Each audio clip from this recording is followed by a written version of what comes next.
أعوذ بالله من الشيطان الرجيم بسم الله الرحمن الرحيم السلام عليكم ورحمة الله وبركاته الحمد لله رب العالمين والعاقبة للمتقين ولا عدوان إلا على الظالمين أشهد أن لا إله إلا الله وحده لا شريك له وأشهد أن سيدنا محمدا عبده ورسوله اللهم صل وسلم وبارك على سيدنا محمد وعلى آله وأصحابه ومن تبعهم بإحسان إلى يوم الدين اللهم اشرح لنا صدورنا Ya Allah, Kau lapangkanlah hati-hati kami, Ya Allah. Wahassin akhlaqana wa adabana, Ya Allah. Kau perelokkanlah akhlak-akhlak kami dan adab-adab kami, Ya Allah. Wa yassir lana umurana fid dunya wal akhirah, Ya Allah. Kau permudahkanlah segala urusan-urusan kami di dunia dan di akhirat, Ya Allah. Allah marzuqna al-fahma wal ilma, Ya Allah. Rezekikanlah kepada kami kefahaman dan ilmu pengetahuan, Ya Allah. Wal hikmata wal aqla, rezekilah juga kepada kami hikmah, kebijaksanaan dan akal yang sempurna, Ya Allah. Birahmatika ya arhamar rahimin, dengan rahmatmu, Ya Allah, ya arhamar rahimin. Walhamdulillahi rabbil alamin. Amma ba'd. Yang pertama yang dimuliakan Tuan Nazir Masjid Kota Damansara, tuan-tuan imam, tuan-tuan guru, seluruh ahli jawatan kuasa masjid dan seterusnya, tuan-tuan dan puan-puan muslimin muslimat yang dirahmati Allah Subhanahu wa taala sekalian. Alhamdulillah, sekali lagi kita melafazkan syukur kita kepada Allah Subhanahu wa taala di atas kesempatan masa dan segala-galanya yang masih lagi Allah taala kurniakan kepada kita, dan di antaranya ialah kehidupan hari yang baru untuk kita lalui dalam kehidupan menjadi hamba kepada Allah Subhanahu wa taala. Nabi sallallahu alaihi wasallam mengajar kita bila mana kita bangun daripada tidur dengan lafaz alhamdulillahillazi ahyana ba'dama amatana wa ilaihin nusyur.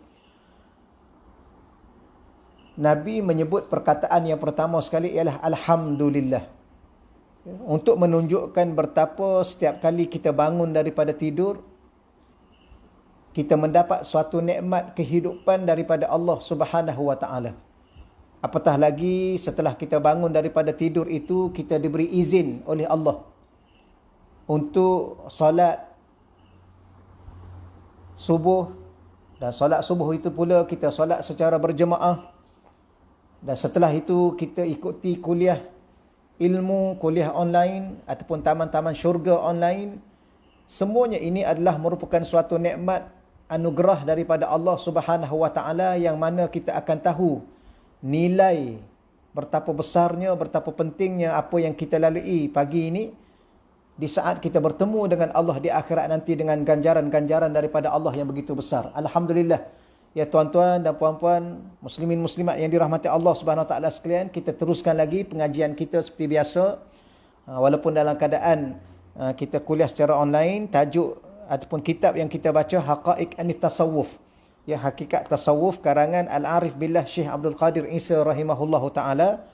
Cuma kita bahaskan berkaitan dengan zikir.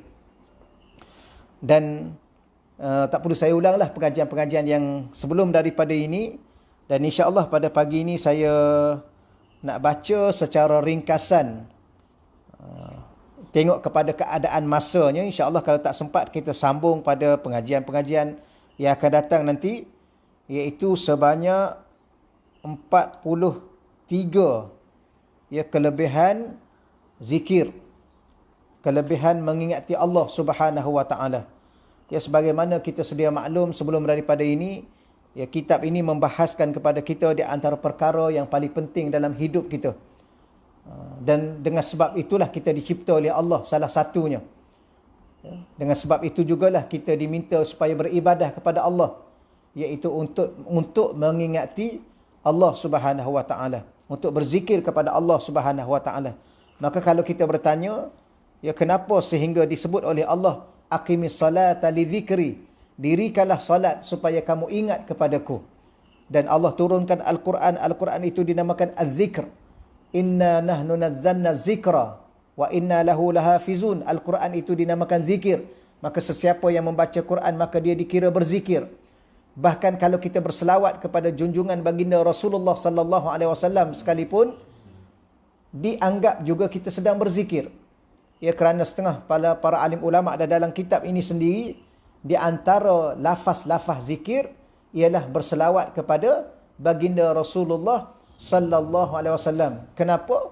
Kerana kehadiran Rasulullah dalam kehidupan kita, diutuskan Rasulullah untuk mengajar kita, salah satunya ialah untuk kita ingat kepada Allah Subhanahu wa taala.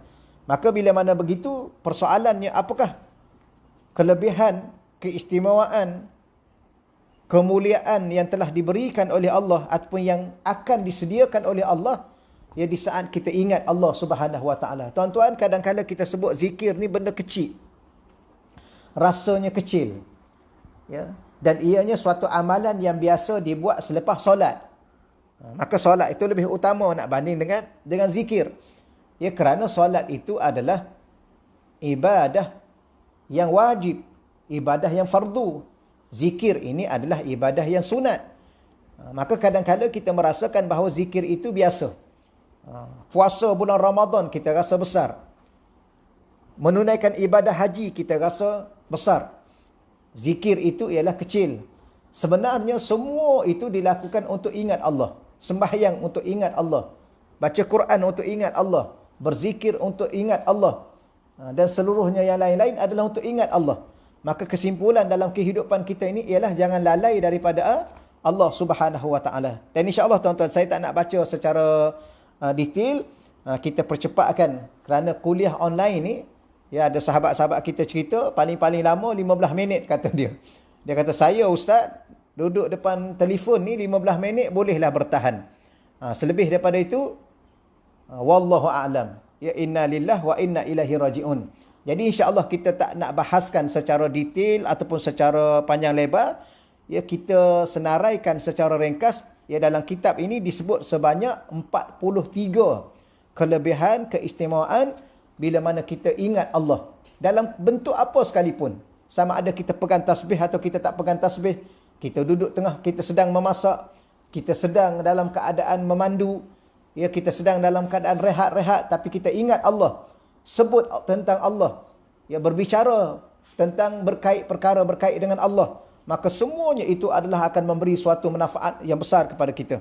Baik, yang pertama tuan-tuan yang dirahmati Allah sekalian, sebenarnya kalau tuan-tuan nak rujuk kembali, ya, kelebihan-kelebihan ini dalam kitab yang kita baca ni, ya, yang tuan-tuan, sebahagian tuan-tuan yang memilikinya, iaitu kitab Haqa'iq an-Tasawuf. Dan Syekh Abdul Qadir Isa mengambil daripada Imam Ibn Qayyim Al-Jauziyah. Ya, Ibn Qayyim Al-Jauziyah menyebut berkaitan dengan faedah-faedah zikir. Pada zikir itu terdapat lebih 100 faedah. Cuma mengikut Ibn Qayyim Al-Jauziyah, kalau nak dihitung, nak dicatat, lebih 100 kelebihan zikir. Tetapi di dalam buku ini, Syekh Abdul Qadir Isa meringkaskan kepada kita yang utama antaranya ialah 43 perkara. Baik, pertama tuan-tuan yang dirahmati Allah Subhanahu wa taala sekalian, pertama, zikir boleh mengusir syaitan, menjauh serta mengalahkannya. Ya, pertama, zikir boleh mengusir syaitan. Tuan-tuan, syaitan ini, ya, saya ulang lagi sekali, walaupun saya yakin tuan-tuan sudah memahaminya dan mengenalinya. Syaitan ini ada dua pandangan ulama. Satu pandangan ulama mengatakan ianya salah satu daripada golongan jin. Salah satu daripada golongan jin dan golongan jin yang jahat. Yang tak ada kerja lain mereka lakukan kecuali kerja-kerja jahat. Satu lagi pandangan ulama ialah bila mana iblis laknatullahi alaih, ia dihumban oleh Allah ke bumi, dan iblis tu ialah daripada keturunan jin ataupun daripada jin.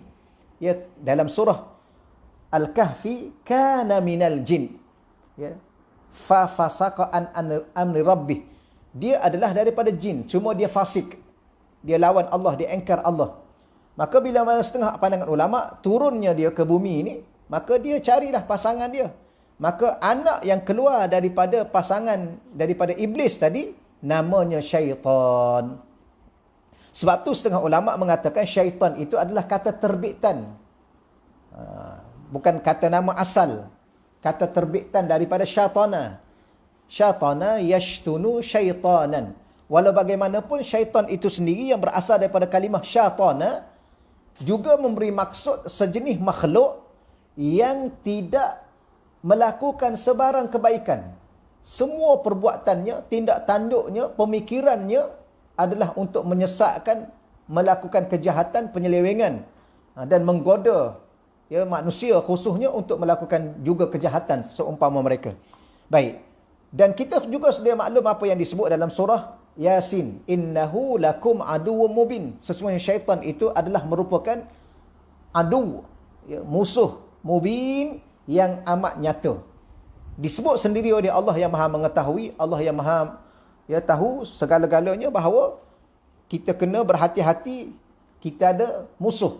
Dan musuh ni adalah musuh yang paling bahaya kerana dia akan pastikan kita ke neraka wal-iyazubillah. Musuh-musuh lain bahaya juga tuan-tuan.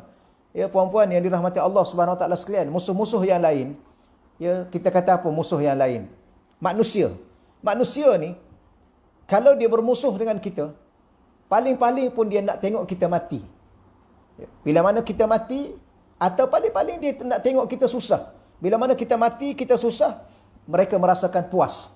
Tapi syaitan ini, walaupun kita jatuh sakit, walaupun kita mati, dia masih tak puas hati dengan kita, melainkan bila mana dia pastikan kita masuk neraka bersama dengannya. Itulah bahayanya syaitan dan nyatanya permusuhan syaitan dengan kita. Maka bagaimana nak mengalak syaitan? Digoda oleh syaitan. Dan syaitan ni salah satu namanya dalam surah An-Nas. Dalam surah An-Nas ada satu nama, iaitu Al-Khannas. Qul a'udzu birabbin nas, malikin nas, ilahin nas, min syarril waswasil khannas. Ada satu jenis syaitan, iaitu namanya Al-Khannas. Iaitu kata setengah ulama tafsir, Al-Khannas ini ialah sejenis syaitan yang sentiasa menunggu peluang. Maknanya kita buat sesuatu, dia tengok peluang. Contoh kita solat, maka dia tengok peluang. Orang ni boleh tak digoda supaya lalai? Okey, tak boleh lalai. Kerana orang ni dia jaga hati dia. Okey, kalau dia tak lalai, orang ni maka dia tunggu peluang sikit lagi. Boleh tak buat dia sampai dia riak? Dia riak. Kalau dah lalai awal-awal, maka tu tak ada nilai lah di sisi Allah Subhanahu Wa Taala. Tapi kalau tak lalai, okey, alhamdulillah. Maka ada satu bab lagi, suruh riak. Suruh tunjuk-tunjuk kat orang. Tapi contohnya, kalau kita qiyamul lail, kita bangun malam. Bangun malam nak tunjuk kat siapa? Maka syaitan pun tunggu peluang. Peluang yang ketiganya, syaitan buat kita kagum dengan diri kita sendiri. Dia panggil ujub. Ujub. Tapi orang sekarang ni, dia boleh riak walaupun dia bangun qiyamul lail, walaupun dia baca Quran kat rumah dia, walaupun dia berzikir kat rumah dia boleh riak. Dia tulis dalam Facebook. Alhamdulillah malam ni dapat qiyamul lail. Dia apa ni? Dia panggil apa? Dia hashtag dan sebagainya, download dan sebagainya. Alhamdulillah malam ni dapat zikir malam ni. Pagi ni agak mengantuk sikit ni. Dia tulis dalam Facebook. Itu adalah hasil daripada Al-Khannas yang dia menunggu peluang. Sama juga bila mana kita nak keluar rumah. Tak apalah tuan-tuan sekalian. Nanti dia jadi huraian dia agak panjang. Walau bagaimanapun, macam mana nak halau syaitan itu, nak mengusir syaitan itu dalam kehidupan kita, dalam hati kita, dalam ibadah kita, ialah sentiasa ingat Allah, berzikir kepada Allah. Kemudian akan menjauhkan serta mengalahkan syaitan. Tuan-tuan, kita dengan syaitan ni, dari segi kemampuannya, mereka jauh lebih berkemampuan. Pertama, mereka tak dapat dilihat. Yang kedua, mereka mampu mengalir di dalam darah, berbuluh darah kita. Maknanya mereka mampu menembusi sampai masuk ke dalam tubuh badan kita. Bahkan mereka mampu mendekati hati kita untuk membisikkan was-was dan sebagainya. Maka perkara-perkara seumpama ini, kalau kita tidak berzikir kepada Allah, tak akan mungkin kita mampu mengalahkan syaitan dan akhirnya kita dikalahkan oleh syaitan wal-iyazubillah. Sebab tu kita diminta sangat untuk memohon perlindungan daripada Allah. Cuma salah satu daripada cara memohon perlindungan daripada Allah untuk mengalahkan syaitan dengan cara berzikir, ingat Allah. Ingat Allah Subhanahu Wa Taala. Ya, ingat Allah ni dah banyak kali dah kita ulang ya. Sama ada kita ulang-ulang nama Allah pun ingat Allah. Kita ulang nama Allah, Ya Rahmanu, Ya Rahim, Ya Sattar, Ya Azim. Ulanglah nama Allah. Ataupun kita nak ulang Allah, Allah, Allah. Ya, kalau saya dengan syekh saya tu, ya, kadang-kadang sentiasa dia berzikir Allah, Allah, Allah, Allah, Allah, Allah, Allah, Allah. Sama ada tuan-tuan nak zikir. Ya. Nanti orang tanya pula, boleh tak boleh Ustaz? Zikir dengan kalimah Allah. Maka kita dah belajar sebelum daripada ini. Saya yakin tuan-tuan masih ingat lagi lah dalam kitab yang kita baca ni. Ataupun ulang-ulang sifat-sifat Allah. Allah pemurah. Allah maha melihat. Allah maha berkuasa. Allah maha berkehendak. Ya, yang kita sebut sifat iradah. Maka itu juga dikatakan zikir. Ataupun kalau tak nak sebut nama Allah. Ya, 99 nama Allah. Tidak nak sebut sifat Allah. Yang kita belajar sifat 20. Bahkan banyak lagi sifat Allah. Tuhan hanya maha sempurna. Kita juga boleh sebut af'al, perbuatan-perbuatan Allah. Kita tengok langit. Kita katakan ini Allah yang cipta. Kita tengok lautan yang luas. Allah yang cipta. Kita tengok burung-burung yang terbang. Allah yang mencipta. Kita tengok pokok-pokok yang menghijau, rendang dan sebagainya. Kita ingat Allah. Maka itu juga adalah ingat Allah. Ingat kepada perbuatan Allah. Ataupun kata Imam Ibn Athar Skandari, apa sahaja perkara yang tuan-tuan bercakap, apa sahaja perkara yang tuan-tuan buat, semua itu mengembalikan tuan-tuan ingat kepada Allah, maka itu juga dikira zikir. Maka zikir itu akan menjauhkan syaitan daripada diri kita, daripada rumah kita, daripada ahli keluarga kita, dan kita dapat mengalahkan syaitan itu sehingga kan seseorang yang dapat mengalahkan syaitan, dia dapat menjadi hamba kepada Allah Subhanahu Wa Taala yang akan dianugerahkan syurga oleh Allah Subhanahu Wa Taala. Baik, yang kedua tuan-tuan yang dirahmati Allah sekalian, zikir akan membolehkan atau menyebabkan Allah redha dengan seseorang. Tuan-tuan hidup atas muka dunia ni dalam dua keadaan. Sama ada Allah redha atau Allah murka. Ya, kerana hidup ni dia ada berpasangan. Ya, kalau tidak siang dia akan malam. Kalau tidak sakit dia akan sihat. Kalau tidak hidup dia akan mati. Ya, maka kalau tidak Allah redha, maka Allah murka. Maka sekarang ni kalau ditanya soalan, saya, tuan-tuan dan puan-puan, Allah redha tak dengan kita? Atau kita ni sedang dalam murka Allah? Macam mana? Maka salah satu jawapan yang boleh kita berikan ialah sesiapa yang hidup dalam berzikir kepada Allah, ingat Allah, maka dia berada dalam redha Allah. Apa makna redha? Redha ni ialah Allah berpuas hati dengan tindak tanduk dan tingkah laku kita. Allah berpuas hati dengan cara hidup kita. Allah berpuas hati dengan bicara kita. Hati dan jiwa kita. Makan dan minum kita. Kerana orang yang ingat Allah, dia akan jaga makan dan minum dia. Betul ya? Dia tak akan makan sebarangan. Ini masalah-masalah makan di akhir zaman ni, subhanallah. Kita pun terkejut tuan-tuan. 40 tahun makan daging haram. La hawla wa la quwwata illa billahil aliyil azim. Macam mana agak-agak tuan-tuan? Sebab tu kadang-kadang kita tanya, kenapalah saya ni susah sangat nak berzikir. Banyak lupa daripada banyak ingat Allah. Sembahyang pun lupa Allah lagi. Baca Quran pun lupa lagi. Kalau sembahyang pun lupa Allah. Baca Quran pun lupa Allah. Bahkan ada orang ni berzikir pun lalai lagi. Itu jadi benda pelik. Apa yang disebut oleh Imam Ibn Allah Skandari? Dia kata, La tatruki zikr. Jangan kamu tinggal zikir. Seandainya dalam keadaan kamu berzikir itu kamu lalai. Maknanya di sana ada satu kategori, az-zikru ma'al ghaflah. Zikir tapi lalai. Kita dah baca juga ni kalau tuan-tuan masih ingat dalam kitab ni ya. Az-zikru ma'al ghaflah. Sebab dia ada di sana ada satu zikir pada tahap yang kedua, az-zikru ma'al yaqazah. Zikir dalam keadaan sedar bahawa dia sedang berzikir. Apa maksudnya? Maksudnya ialah mulutnya sedang menyebut subhanallah, alhamdulillah, wala ilaha illallah, Allahu akbar, maka hati dia turut serta. Itu zikir yang sedar. Ada pula zikir yang lalai. Dia sebut subhanallah, dia sebut la ilaha illallah, tapi hati dia tak tahu ke mana. Dia sembahyang tapi lalai. Ini yang pelik. Ya, kalau kita kata zikir tapi lalai itu susah sikit kita nak buat gambaran. Sembahyang tapi lalai. Dia sedang rukuk, dia sedang sujud, dia sedang baca Fatihah. Apa lagi? Dia baca surah tapi lalai. Ini satu benda yang agak pelik. Walau bagaimanapun, kita nak supaya Allah Ta'ala redha dengan kita, puas hati dengan kehidupan kita dan jiwa dan zahir batin kita, maka bagaimana untuk kita tahu Allah redha?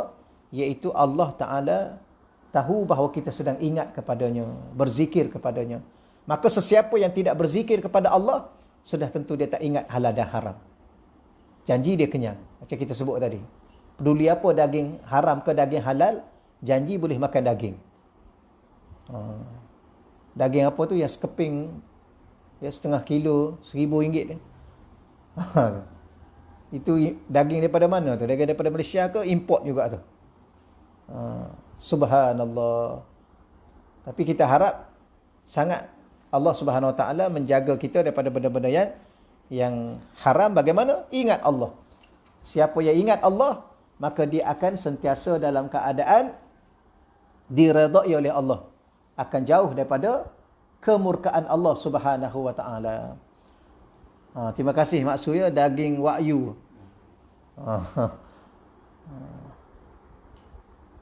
Amin, amin ya rabbal alamin. Terima kasih Tuan Haji Azman, ya, kerana mengingatkan kita supaya Allah Taala golongkan kita dalam golongan yang Allah redha.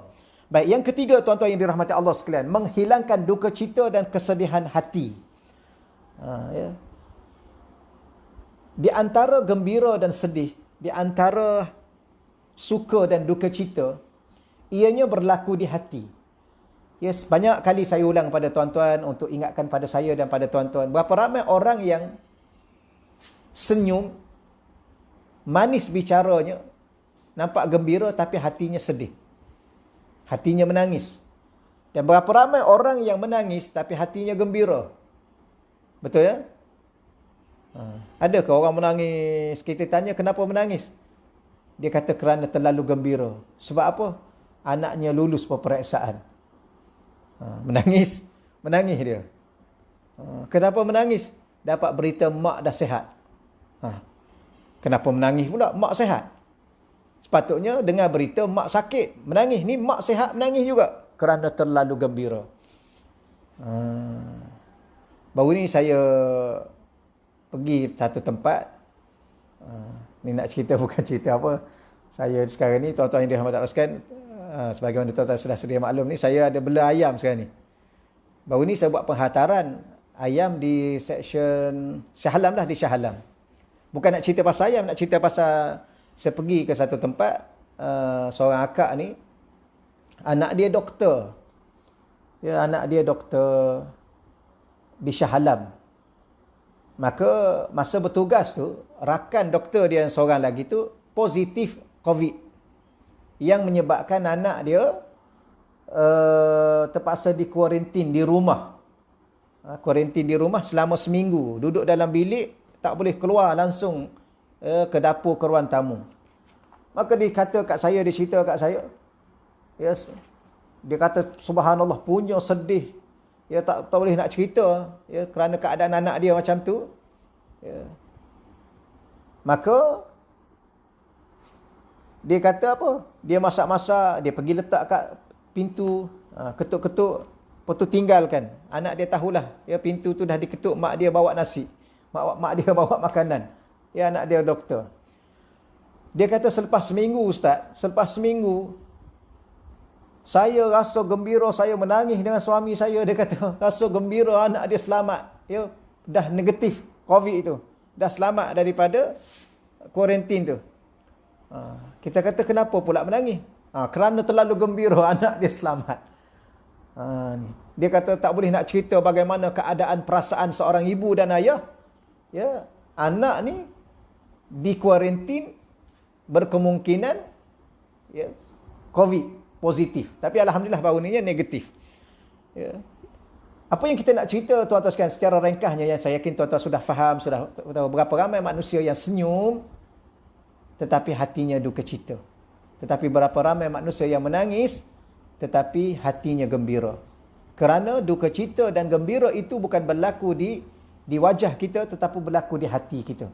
Maka salah satu kelebihan zikir ialah menghilangkan duka cita dan kesedihan hati. Ya, menghilangkan duka cita dan kesedihan hati. Maka kalau kita nampak kawan-kawan kita sedang bersedih, maknanya ya, dan kita tanya dia sememangnya dia sedang sedih, ya, maka pada waktu itu Ya, supaya dia dihilangkan duka cita oleh Allah, maka ingatkan dia supaya ingat Allah sebanyak-banyaknya. Ingat Allah ni tuan-tuan. Ya, nanti orang kata kita pula, ustaz saya ni dah baca subhanallah, subhanallah, subhanallah, tapi sedih juga ni, macam mana ustaz? Ada pernah satu kalinya seorang tu dia mengadu pada saya ada satu masalah.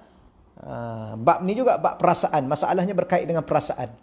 Maka saya kata ambil wuduk, ya, solat hajat 2 rakaat, minta dengan Allah supaya Allah hilangkan perasaan sedih, hilang perasaan duka cita, hilang perasaan berdebar dan sebagainya. Kemudian baca Quran. Maka dia kata, ustaz, saya dah buat tu tapi tak hilang-hilang juga ni, macam mana ni? Ya, dah banyak sangat baca Quran tapi tak hilang juga. Kerana baca Quran itu zikir tapi tak hilang. Tuan-tuan, salah satu caranya ialah kita kena ingat Allah. Apa makna ingat Allah? Ingat Allah salah satunya kita kena faham bahawa segala-galanya dari Allah. Ya, apa yang kita sedang lalui ini dari siapa? Dari Allah. Adakah Allah Ta'ala ingin menyusahkan kita? Tidak akan sekali-kali. Ya, Allah menyebut, yuridullahu bikumul yusra, wala yuridu bikumul usra. Allah berkehendak untuk memudahkan kamu. Dan Allah tidak akan pernah sekali-kali untuk menyusahkan kamu. Cuma apa yang kita faham, kadang-kadang kita terjemah sebagaimana apa yang kita faham. Sedangkan apa yang kita faham itu tidak cukup faham. Ya, sebab tu kita minta dengan Allah supaya Allah bagi kita faham. Berapa ramai orang yang sakit? Ya, orang yang sakit, orang yang ditimpa musibah, maka dia faham bahawa Allah tidak lagi apa? Tidak lagi sayang kepada dia. Sedangkan Nabi SAW menyebut, iza ahabballah ibtalah. Apabila iza ahabballahu abdan, apabila Allah Ta'ala sayang kepada seseorang, ibtalahu, Allah uji dia. Maknanya kita tengok orang tu susah, makin susah, makin susah. Yang kita ni pula makin senang, makin senang. Maka jangan kita merasakan bahawa kita makin senang, makin tak ada masalah, tak pernah jatuh sakit, tak pernah jatuh susah, tak pernah bersedih. Maka kita kata kita lah orang yang paling Allah sayang. Jangan. Ya, jangan kita menganggap sedemikian. Dan kita tengok pula ada orang tu ditimpa musibah demi musibah, musibah demi musibah. Kita kata dia tu Allah dah tak sayang. Jangan.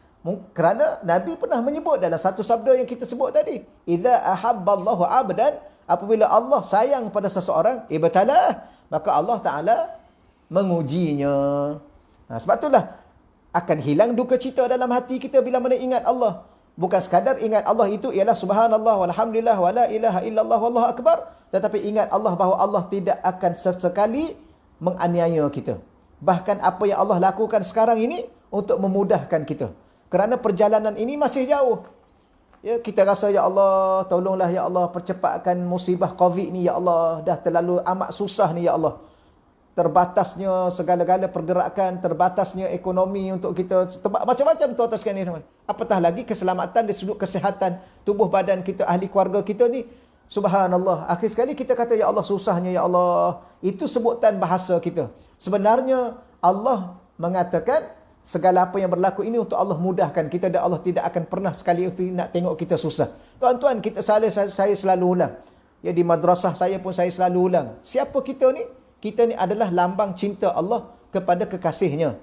Kita ni umat kekasih Allah. Kita ni umat insan yang paling disayangi oleh Allah. Tuan-tuan, kita sendiri pun, kita akan lakukan sesuatu yang terbaik untuk orang yang ada kaitan dengan orang yang kita kasih. Contoh, kita kata, ibu dan ayah kita tu orang yang kita kasih. Ibu dan ayah kita orang yang kita kasih. Maka siapa yang ada kaitan dengan ibu dan ayah kita? Sudah tentulah adik-beradik ibu dan ayah kita yang kita namakan mak saudara kita, pak saudara kita. Maka turut sama kita memuliakannya. Kerana apa kita muliakan? Kerana kita muliakan ayah kita pada asalnya.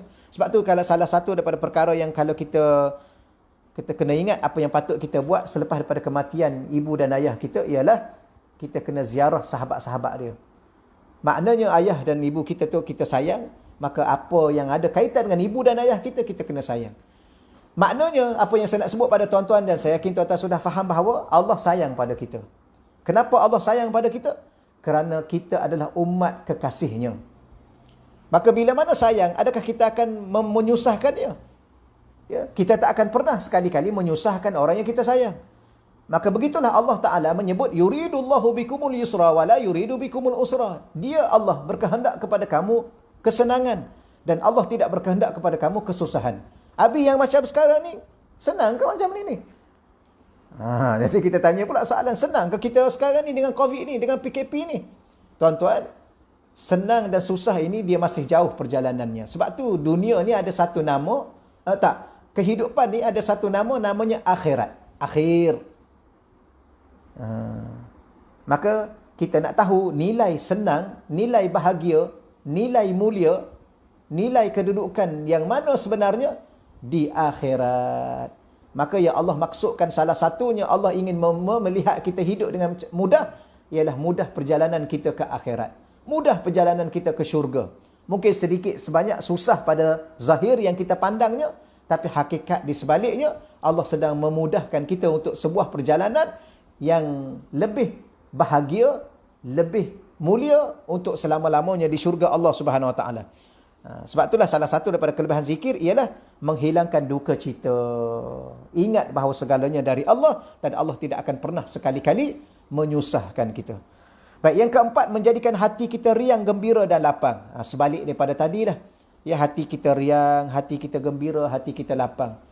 Tuan-tuan, bila mana kita ingat Allah, Allah ingat pada kita. Bila mana kita ingat Allah, kita dekat dengan Allah dan Allah mendekatkan kita dengan Allah. Maka tidak ada sesuatu yang paling gembira di saat seorang hamba itu sudah dekat dengan Tuhan Yang Maha Pencipta. Tuan-tuan, kita duduk berjauhan dengan anak dan isteri, kadang-kadang kita berjauhan dengan ibu dan ayah. Di saat kita ada peluang untuk balik ke kampung, kita dah berada di dekat dengan ibu dan ayah kita. Apa perasaan kita ketika itu? Gembira, lapang, tenang. Kadang-kadang kita berjauhan dengan anak-anak kita, ya.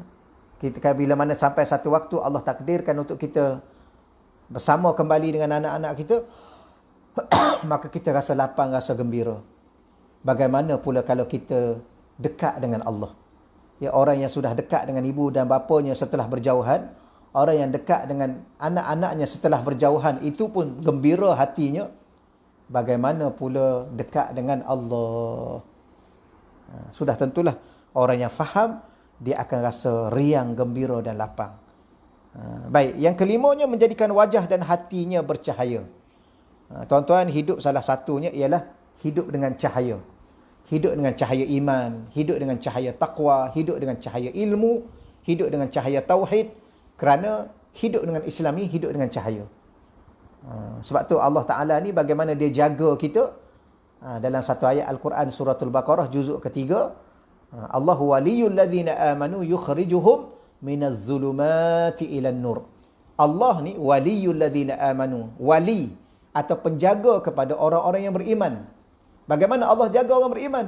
Yukhrijuhum, Allah mengeluarkan mereka orang beriman itu minaz zulumat, daripada kegelapan-kegelapan. Kegelapan syirik, kegelapan kufur, kegelapan apa lagi? Maksiat, kegelapan lalai, kegelapan riak, kegelapan takabur. Semua tu benda-benda gelap. Pelik juga ya. Tapi bahasa tu bahasa mudah. Orang yang takabur ialah orang yang berada dalam kegelapan. Sehingga dia sombong dengan orang lain. Dia tak tahu orang yang depan dia tu jauh lebih hebat daripada dia. Ya? Dia tak tahu orang yang depan dia tu jauh lebih mulia daripada dia. Tapi dah dia takabur, dia duduk dalam gelap. Bila mana dia dalam gelap, dia tak nampak. Dia tak nampak yang dia sedang tunjuk hebat dia tu, dia tak tahu yang di hadapannya jauh lebih hebat. Ya. Dia kaya, contoh, maaf tuan-tuan, ini contoh. Dia kaya, maka dia rasa sombong dengan kekayaannya.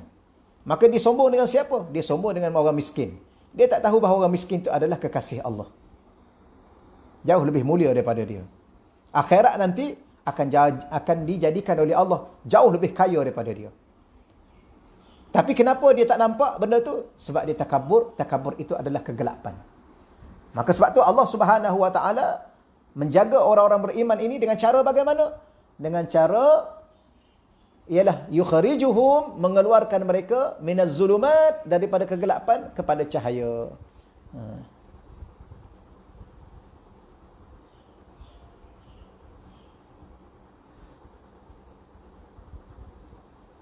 Amin, amin, amin ya rabbal alamin. Ya, kepada Tuan Hisham ya.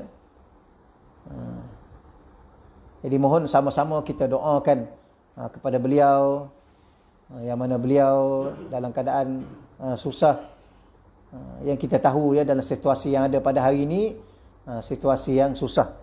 Jadi sahabat-sahabat yang ada dalam grup masjid ini boleh berhubung dengan beliau di nombor yang diberikan tu, insya-Allah.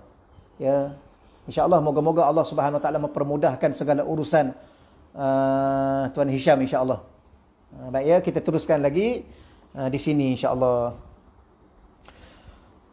Kemudian kita ulang balik yang tadi, menjadi wajah dan hatinya bercahaya. Maka bagaimana Allah menjaga orang Islam, orang mukmin khususnya, yukhrijuhum, Allah keluarkan mereka minaz zulumat, daripada kegelapan, ila nur, kepada cahaya, cahaya iman. Salah satunya cahaya zikir.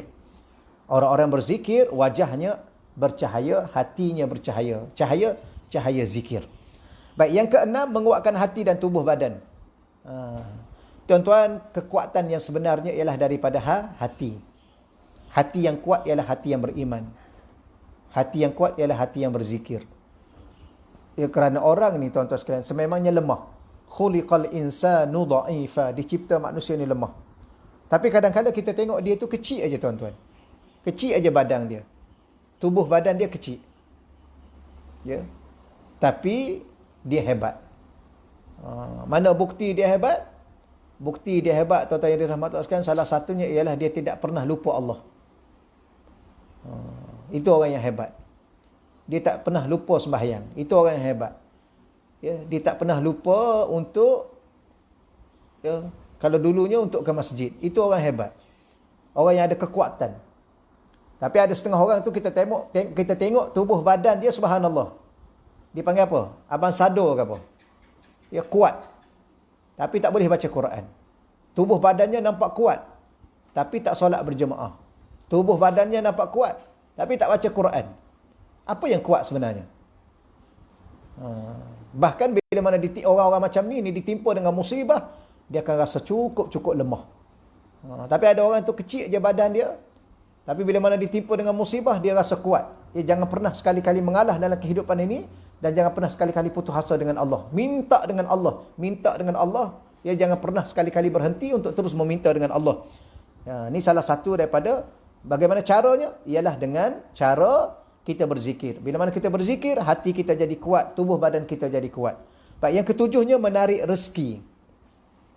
Ya, zikir ini menarik rezeki. Salah satunya Tuan Hisham, ya, tolong berzikir selepas daripada zuhur. Ni antaranya rezeki ni antara satu banyak amalan tuan-tuan yang dirahmati. Saya pernah terjemah satu buku, Kaifa takunu ghaniyan, bagaimana nak jadi kaya. Kaya di sini ialah kaya dunia dan akhirat. Ya. Yang dikarang oleh Habib Sa'ad. Habib Muhammad Sayyid Muhammad Al-Aidrus, Habib Sa'ad. Salah satunya ialah masa kita masuk rumah tu, kita bagi salam, kemudian kita berselawat 3 kali dan kita baca Qul Huwallahu Ahad. Masuk rumah, bagi salam, selawat 3 kali, baca Qul Huwallahu Ahad. Itu antara amalan yang paling mudah dan melimpah-limpah rezeki kita. Yang keduanya, antaranya ialah lepas zuhur, baca 100 kali La ilaha illallah al-malikul haqqul mubin. 100 kali. La ilaha illallah al-malikul haqqul mubin. La ilaha illallah al-malikul haqqul mubin. La ilaha illallah al-malikul haqqul mubin. Tapi kalau nak cepat, jangan baca macam tu lah. Nak cepat, la ilaha illallah al-malikul haqqul mubin. La ilaha illallah 100 kali. Ya, baca Fatihah sekali, hadiah pada Rasulullah, selawat 3 kali. Ini sebagai pembuka kepada segala amalan yang mujarab, yang mustajab. Maka baca la ilaha illallah al-malikul 100 kali. InsyaAllah dia murahkan rezeki. Kenapa? Kerana asasnya adalah zikir. Ya. Dan zikir-zikir lain juga.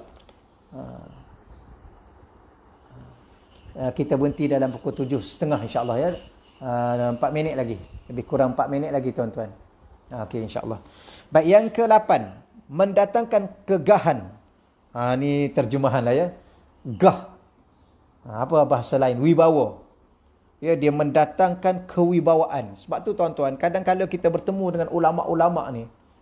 Ulama ni ada dua juga. Ada ulama-ulama fiqh. Ada ulama-ulama tauhid, ada ulama tasawuf, ada ulama tafsir, ada ulama hadis.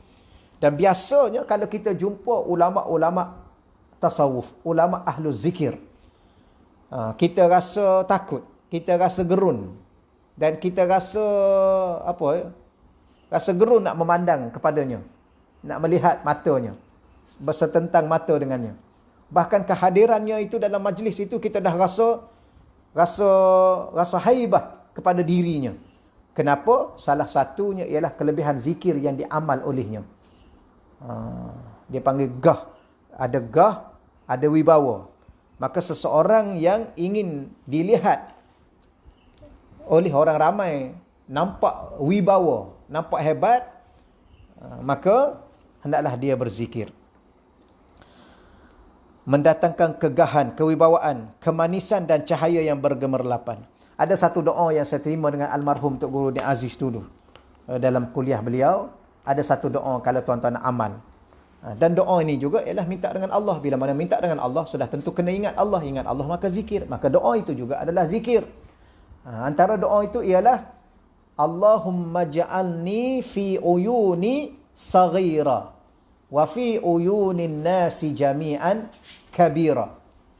Tuan-tuan ikut saya baca ya, supaya mudah ingat. Allahumma ja'alni fi uyuni saghira wa fi uyunin nasi jami'an kabira. Apa maksudnya? Allahumma ja'alni ataupun Allahumma ja'alna. Kalau ni saya, na tu kami. Allahumma ja'alna, ya Allah kau jadikan kami fi uyunina. Kalau kita baca untuk ramai, fi uyunina. Kalau untuk seorang, Allahumma ja'alni fi uyuni. Ya Allah kau jadikan aku pada pandangan mataku. Saghira, aku pandang kecil. Wa fi uyunin nasi jami'an, tetapi pada pandangan mata orang-orang lain, semuanya kabira. Dia nampak saya ni besar. Dia nampak saya ni, ya Allah, aku ni, ya Allah, besar. Ada gah, ada wibawa.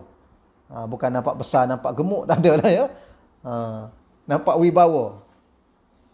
Tapi kalau kita nak jamakkan perkataan itu, pluralkan. Kalau kita sebagai imam, kita ayah, kita imam, kita sembahyang, berjemaah di rumah kita sekarang ni, maka kita baca Allahumma ja'alna fi uyunina. Allahumma ja'alna fi uyunina.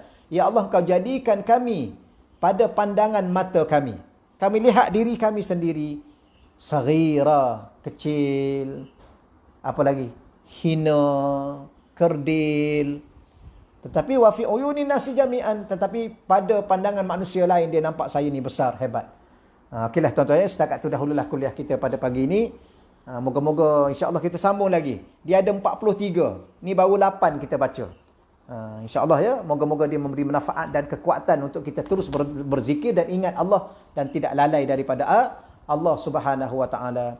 A'udzubillahi minasyaitonirrajim. Bismillahirrahmanirrahim. Wassalatu wassalamu ala asyrafil anbiya'i wa mursalin wa ala alihi wasajma'in. Allahumma rzuqna fahman nabiyyin wa hifzal mursalin wa ilhamal malaikatil muqarrabin. Allahumma rzuqna futuhal arifin. Ya Fattahu ya Alim, ya Fattahu ya Alim, ya Fattahu ya Alim.